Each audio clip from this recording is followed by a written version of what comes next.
முஸ்லீமுங்கிற காரணத்துக்கு 5 வருஷம் பேல் கிடைக்காது. பீஃப் சாப்பிட்றாங்கிற காரணத்துக்கு மட்டன் சாப்பிட்டாலும் முஸ்லீமை கொல்லுவீங்க, முஸ்லீம்ஸை ரேபிஸ்ட் தம்பீங்க.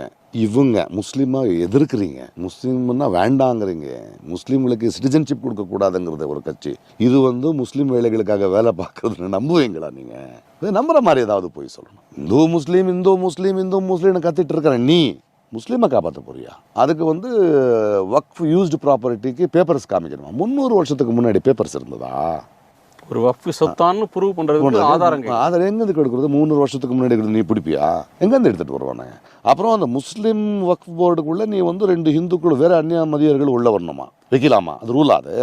அப்போ நீ திருப்பதி தேவஸ்தானிலையோ உன்னுடைய மடங்களில் 2 முஸ்லீமை வச்சுப்பியா முடிவு எடுக்கிறதுக்கு? என்ன பேசிக்கிட்டு இருக்கீங்க? யாரை பேசிக்கிட்டு இருக்கீங்க? இன்னைக்கு முஸ்லீம் ப்ராப்பர்ட்டி இது ஓகே, ஆனால் நெக்ஸ்ட் கிறிஸ்டியன் ப்ராப்பர்ட்டி, நெக்ஸ்ட் இன்னொரு ப்ராப்பர்ட்டி. உன்னுடைய ப்ராப்பர்ட்டிக்கு வர மாட்டார்ல, மடத்து பேரில் எது பேரில்